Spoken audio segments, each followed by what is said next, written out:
Hi, everybody, and welcome to Everyday Manna. I have a very special program for you today. We're going to learn together. I have here Brother Steve Jones with me, and he is going to teach us, because this is all new for me too, we're going to learn together how to can meats. I've never, ever done this. I'm going to preface it by saying that. Now, many of you have seen the program that I did years ago with my mother where we canned tomatoes. And that's the most popular program I've ever done. And so I know that many of you, like myself, are interested in learning how to preserve our food supply. So that's what we're going to do today. And he's a pro. So I'm going to learn, you're going to learn, we're going to do this together. Thank you for coming and doing this with us. I'm glad to be here with my sister in the Lord. The thing about canning meat is this, you can eat it 3 years later, 4 years later. It's the only thing, like I told you, USDA says this is the safest way to can meat. Okay. Not only that, if you don't want to come in and have to cook, you come in, open the jar, and it's cooked. And it's ready to go. And it's ready to go. The ultimate convenience food. Right, right. Plus, everybody has their own taste. Yeah. So when we can the beef today and the chicken today, I'm just going to add my taste, and we'll kind of divide it up. Those that's watching may have a different taste buds, so they want to add something to the jar that's going to change the flavor to their liking. Okay. That's the key. And the way I go back to the old. And the reason I go back to the old is because I never lost a jar. That says a lot. And it works. Yeah. And so even one time I opened a can of deer meat, and I'm thinking it was 8 years. It was still good. Now the nutritions, you lose some of the nutritions. Yeah. But it goes to show you that canning is a good way to do it.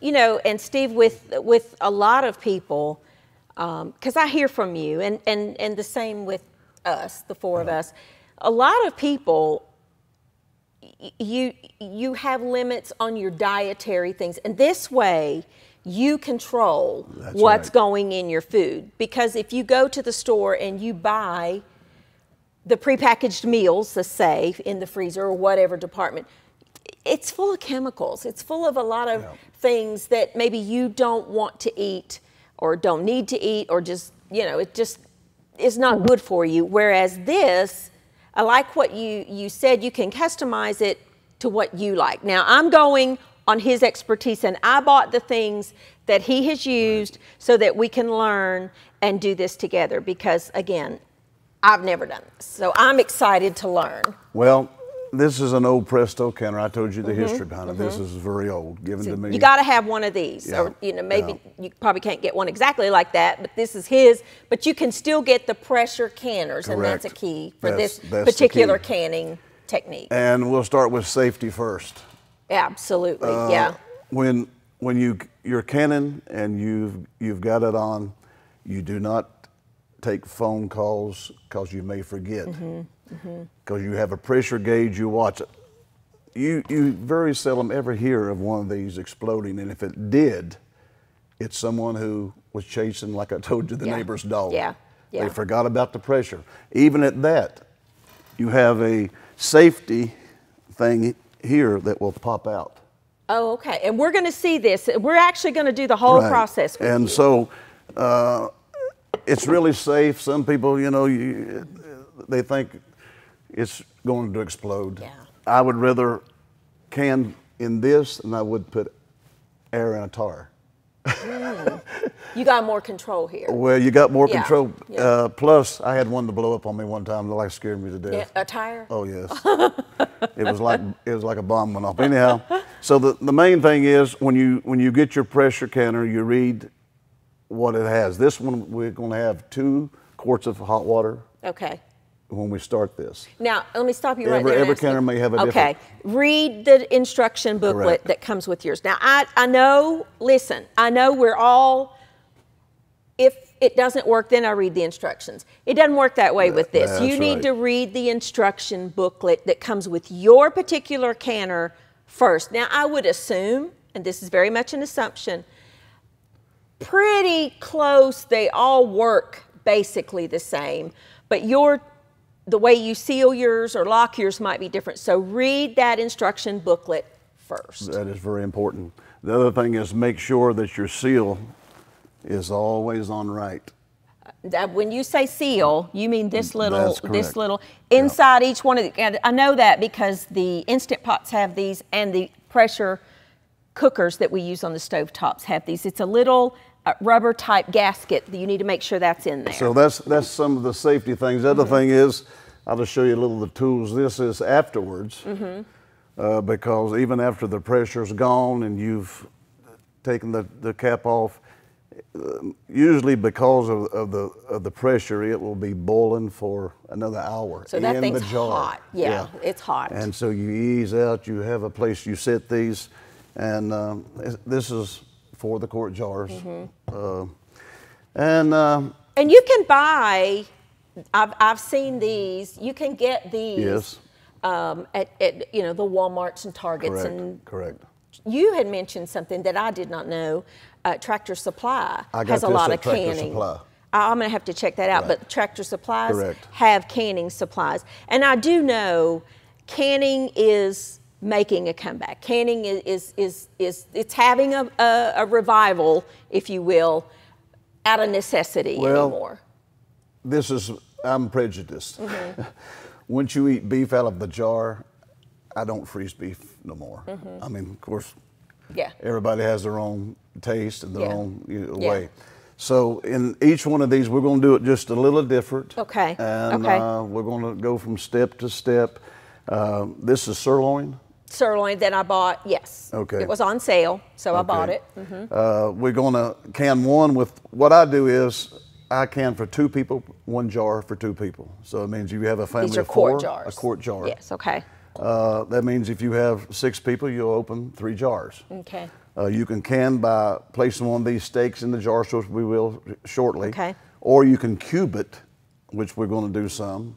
And then we're going to show you what you can add later after the canning. Because once you can this, then you, like I was telling you, you can add green beans, rice, noodles. Whatever you want when you're preparing whatever it your taste, right. Yes. All this is pre-cooked. Okay. Or you can just open up and eat as is. Okay. So we'll start, and what we'll do is we're going back to the old order. Okay. And the reason I say old order, because it has always worked for me. Okay. And the jars you see, even though you may buy them new, I prefer, I kind of put them in boiling water. She's washed these jars. I bought these and I ran them Right. through a dishwasher. And let me point out something, Steve, that a lot of people won't know or maybe just not realize. Jars come in many sizes and shapes. This is called a wide mouth. Correct. And then you have, I don't remember what the other is called. Is it just? It's just a regular jar. But We it's always a just say smaller, wide mouth, I don't have one here, but it's a smaller opening. These are wide mouth. And you need to pay attention to that. These are easier to work with. Easier to work with, and especially if you're packing a big piece of chicken. Right. And so, always, wash the jars even though they're brand new. And the other thing in safety, I was telling her that because of such pressure, after about 3 cannings, I get new jars. Yeah. Now the old way when you had a big wash tub and you set them in, and they, it's totally different law. Yeah. Okay. And so, as long as there's jars available, you can keep your jars just in case. By that he means, like we would can these today, use the stuff up, use the same jars. Now, let's bring this up, because I do know this, because I can tomatoes and vegetables and things. You cannot reuse these. Cannot use the lids. You can reuse these, That's right. the rings, Yep. but you will have to buy new flaps. And that's one of the reasons that I wanted to point out is there's 2 sizes of these, so make sure you get the right size for your jar. That's correct. So, okay, so you can, with pressure canning, in the high pressure thing, you can reuse these up to like 3 times, and then you would want to get new jars. Well, like I told you, I have lost, because I've used them, sometimes went past 3. Yeah.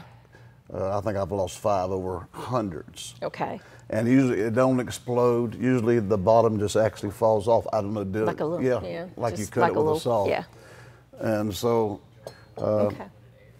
All right. what we're going to do is we're going to All right. start We're going to get started. I'm excited with to learn. the water for the pot. Oh, okay. Mine holds 2 quarts, so it'll be 2 quarts of hot water. I'm just going to, this is Yeah, warm. That's good. So we're just going to add 2 quarts of hot water. And be If sure your to- tap water right. is not very hot, I'm actually going to pour it out and warm up the jars to keep it. Yeah, that's fine. And like I said, read your manual, because the new canners may have 3 quarts. It may have. And it'll tell you how much to put it'll in tell you there? how much to add. Okay. So there's one.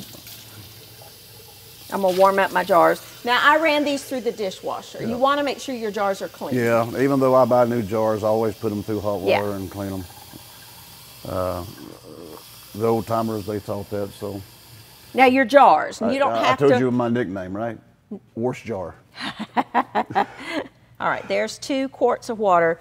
And let me just say, because I find a lot of viewers truly, we're learning this together. You wash the jars. I even wash my rings, Yeah. but you don't wash the flaps. So just keep that in mind. A lot of us are new to this. Okay. That's the start. And so what we're Do we going need to turn that on yet? Or no? No, you don't have Okay, to. all right. Okay, what we're going to do is we're going to start with the steak. Okay. And 1 jar, because we're a little minute on the steak, we're going to can 1 with 1 steak. So you I'll pick the biggest one. Yeah. And just put it in the jar. Yep. Okay. All right. Now, Push it down in there? Yep. Okay. I usually use one of the little things that you. A little tamper? Yeah. I forgot to tell you. Listen, I'll find something. How about something like this? Anything. That'll work. Okay. I have used that. I'm just using a spoon. Right. Okay. All right. Okay. Now we're going to flavor. You can either flavor now. You can flavor when you start. You can flavor, whenever. Okay. Usually I actually flavor first, but we start with the beef. I can take that out, do we? Nope, Okay. All right. Okay. Okay. We're going to put 1 big spoonful of the onions and carrots. All right. I just bought this pre-mixed up. I'll tell you what. Let's do. Let me grab a bowl so I can get it all mixed up, because it's in layers. Well, here's the thing. By the time you do all that cutting up onions, it's best about like this. Yeah, you can chop your own if you want. To save time, I just got this. This is just diced up onion, celery, and carrot. It's called mirepoix, and you can find it in the grocery This stores. does so good for the flavoring of the meat, and you really don't have the onion taste, but you have a flavor that's. Yeah. Okay. Okay. So that I can mix it all Mix up it here. all up. Now, how much, or does it matter? It's up to you. Go ahead and put a big one in. Big one? Yep. Let me get a big spoon. All right. That'll work. Because when you say big one, I want to do a big one. That might be too big. Let's see. That's fine. As long as we have enough for the rest, and I think we will. I think we will. Okay. Okay. Now we're going to add beef cubes. What I usually do, I add 4 beef cubes. We couldn't find none, so we're going to add The loose powder. the loose powder, which is 1 spoon is a cube, correct? One teaspoon is 1 cube. So how many spoons? 4. 4. So 4 Yep. or cubes Yep. if you're using cubes, okay? And the reason I say again, it has proved out over the years. It works. It doesn't Okay. over salt. You may think it does. It doesn't. All right. Now what? And now we're going to get some potatoes. Okay. I just Here's bought here's the little. Thing. Here's what you like. I have a person in the family who likes a lot of carrots. Mm-hmm. So what I do is I decide I put more carrots in potatoes because they like a lot of carrots. Okay. So what we'll do is go ahead and put some potatoes in. Do I need to cut these, or are Nope. these good? Okay. They're perfect If like they that. don't have Wash little them, ones, yeah. these have been washed. If they don't have the small up. ones, they can use regular Yep, Idaho potatoes yep, and cut them up yep. into bite sizes. These make so nice, so if Okay, you can so find we'll them. just do, I don't know. Does that look good or that's fine. more? Depends on what you want. Now we're going to add the carrots. Okay, I just bought baby carrots. And these are the best to use for canning. And you can get some and cut them, and just pack it. You're going to want the convenience part Yeah. of this. How full? I just as full as I can and push it down. That looks good. Okay. All right. Now we get the beef stock. Okay. This. I just purchased this. All right. Start adding a little beef stock about halfway. Okay, till the liquid comes up about halfway? Yep. All right, let it set a minute. Sometimes it bubbles and goes underneath. Mm-hmm. Let's see. Is that still? And sometimes you can take an object to move it so the juice. I know what we can use. This. Yeah, it's working its way. Okay. Yeah, either or the other. Yeah. Now it goes down. Just take a knife. You can see what I'm doing here, and just go down the side and kind of push in, and that gets those. Yep. Lets that liquid go down in there, and you'll be surprised at how much that went down. All right, now I add just More? what we call a dab. Okay, a dab. And this will depend on how full your jars are. A So little bit. Okay, leave it right there. Now here's two things you can do. You can either use all beef stock. I use this much, usually a little past half, then I add distilled water. okay, because you've added the beef bouillon, which will Right, give it a lot of right. beefy flavor. Okay. So I add distilled water, and the reason I use distilled water is I don't like anything that has chlorine. Okay. And again, I say it works. Okay. And you find this just with the bottled waters, Yep. and make sure that it says distilled on it. Yep. Okay. How full? Right there. Okay. About 1 inch from the top. Okay. A little hole right there. Okay. So you want to leave what they call headspace. Right. Okay. Yep. Because why? Well, you got that pressure and you got the boiling, and then, Okay. you know, it needs a little room to work. Okay. And so that's what we've got now, a little room to work. Okay. Now we add 1 teaspoon of vinegar. And most people wonders why you do this. The old timers say that it takes out bacteria. It does. And so How much? 1 teaspoon. 1 teaspoon. Let me grab another teaspoon. The reason I do it is always worked. And so there's an old saying, if it works, don't change it. Yeah. If it ain't broke, you don't fix it. That's right. That's right. All right. 1 teaspoon, and I'm using apple cider vinegar Mother. That's with the mother. Yeah, that's what I like. That's Big the good. difference. I actually have a jar here. Okay, just a quick little lesson here. This is great for like salad dressings or something like that. But for a process like this, you see how this is kind of cloudy and this is very clear. This is healthier. Very healthy. And it is this actually, and you can find this is Bragg's, and you can find it anywhere. Any good grocery store will have this. This has the culture in it, if you will. I actually drink that in water all the time. It's I very like healthy. it in water. Yeah. And this is what we use at home all the time for salad dressings and stuff And like you that. don't have to be precise. If it spills over, big deal. It's okay. still, you know. Okay. Yeah. It's like just cooking. dry. You Yeah. just throw it in. All right. Now, let's see what else we have. Make sure I. Oh, well, I have these. Oh, okay. Yeah, let me Okay. explain this. Okay. You explain. Here is some more flavoring. This is what you like. This is called a brown sugar bourbon. Of course, we know there's no alcohol in it. No. But It's this just is the what flavoring. you marinate the steaks. And so what I do is I find flavors. This here is like a tomato, garlic, basil. It comes in all different kinds of flavors. It's yeah. whatever you like. This is chicken pot pie, which will not be in the beef. We're going to put that in the chicken. Unless you like chicken beef taste, but we'll put it with the chicken. Yeah. So what we're going to do is we'll do different ones. That way you can taste. Yeah, and after make we a note in your mind of what Yeah. you've done.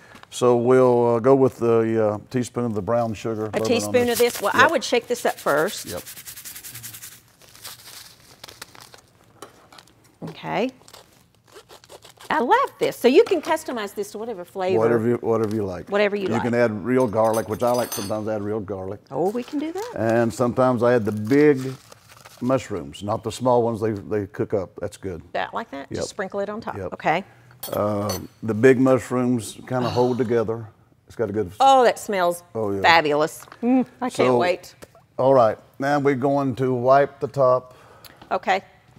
Very important step. Yep.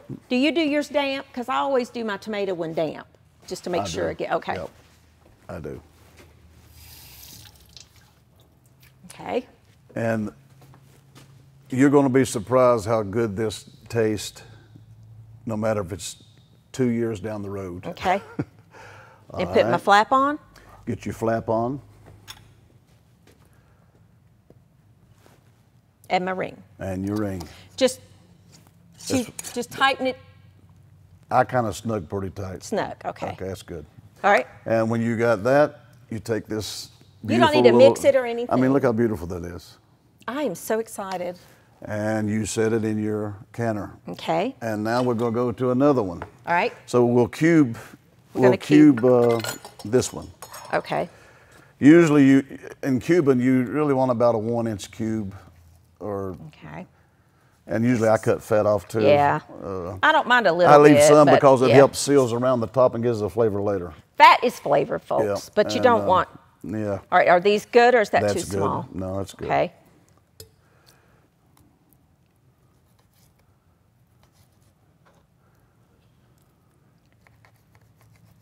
Okay, I can't use my little paring knife. I need a chef's knife. Whatever works. That is good. Yep. Now, see, in actuality, you could wait a minute. We're going to have. We could do 3 beef, probably. 3 beef and 4 chicken. Okay. Okay. Then we'll use half of this and this, another half. The other half. jar. Okay. Because this particular canner holds 7 quarts. 7 quarts. And you can, and I love that you can customize it. You could, doesn't have to be all beef. You can mix it, which is what we're going to do. Now you can pack that down. I'm just going to use my hand. That's okay. That's part of canning. Hands are your best tools, people. They really are. Clean hands, and I washed my hands. Yep. Let me wash them real quick since I touched the beef. Okay. Now we start flavoring again. This time, let's go ahead with a big spoon of the mixture. Okay. Yeah. Now, This is the basis do you want for- more carrots in this or more potatoes? You want to just load it with carrots and have beef and carrots? Yeah, let's do that one. Okay. And then we'll. Because you can, like I said, it's your liking. We're getting a lot of flavor out of that right there. This Right. is, oh, love it. Okay, now we're going to add the beef. The beef. Yep. How 4. many? 4. Okay. 1, 2, 3, 4. Okay. All right, now we're going to go with the beef stock. Okay. A little past half. Like I said, sometimes you can use the whole thing, but that's good. Let's take our knife Yeah, you can do that. You can really see by doing this, you can see that this allows that To go the underneath and juices all to around go there. down. Now Okay. pack it with carrots. All right. You could use any. You could put cabbage. You could put anything you want in Anything here. you want. Whatever you like. You know, I'm big on that, Brother Steve. Of Well, I've cut use up, what you like. Right, I've cut up potatoes and I've cut up carrots and I found out the little round ones that's already like that with Yeah. the skin on is better, and these type of carrots is better. I mean, Okay. that's just, Well, we just won't put potatoes in this one, and we'll put potatoes in the next one. that'd be fine. That Just way pack it we're with trying carrots. different. Is that Yep. too much or is that good? No, you can pack it and push as long as it's, As long as I can get them in there. yep, A little Jenga puzzle here, just till you right. can fit it in there. Is that good? that's good. Okay. Now, because the water's come up, I would just leave as is. Not add any distilled? It won't, it still won't hurt it. Okay. I'd leave as is. Because you got to remember too, I'm assuming again, as the beef cooks, You it's get- going to release Yeah, some more that's juices. exactly right. Okay.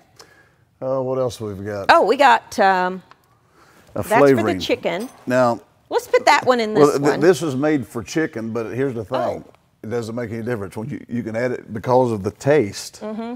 the garlic and basil, you may not, I like it with beef. If you, Yeah. You want to try it? I use it with beef. I use basil with beef all the And time. so you can use it both in the chicken or the beef. And when you go by where these are, they have what, 20 flavors. Gosh. Oh. Yeah. Yeah. Aaron went with me to the store to get this, and we were standing there a while. He's behind the camera, just looking at the different kinds. They make a mesquite, I was telling you, that makes a great marinade for pork chops. 1 spoonful, just right on top. Oh, I wish, oh my goodness. Oh, that smells so good. Yeah, it does. I'm hungry. What they'll do is, here's what you can do if you have a magic marker real lightly, but since you're testing. Yeah. You can mark which basil, which you have. Okay. That way you'll remember the taste before it. See, we're experimenting. I'll remember though, and plus okay. I have an advantage here. The nose. Well, I do, but I also have a camera that's going to record everything, right. and I can. Okay. But All if you were, right. if I was doing this at home. Well, this is the one that's got all carrots. Right. Okay. Have just a notepad. Beef Right. all carrots has that spice. Right. Make your. This is how recipes are developed. And that's how you learn your flavor. So that's good. That's good. You wipe off. Now we don't need. Let me ask, because this is going to be a 2-parter. This has salt in it, so we don't need to add any salt. Well, I usually do. Okay. It slipped my mind. I usually add one of those. Let's add just a little bit then. Yeah. How much do you do? A spoonful? About that, like a yes. teaspoon? And that is the This is the pink Himalayan salt. Yeah, I never saw it. I apologize. It's okay. It's all right. It won't hurt that one to not have it in, because you you've might want got. to wipe it again in case the salt got on the side. Maybe it didn't. You know, you're exactly right. We want to make sure. I think we're good.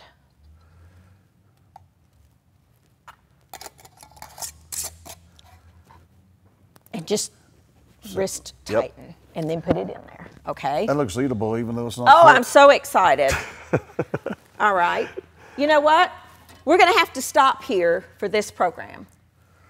And make this may even actually be a 3-parter. I don't know, but we're going to learn together. So that's part 1. Part 2 is coming, and that's going to be the rest of this, the chicken, and then we'll get into the process of actually how to can this stuff. So I'm excited. You stay tuned for part 2.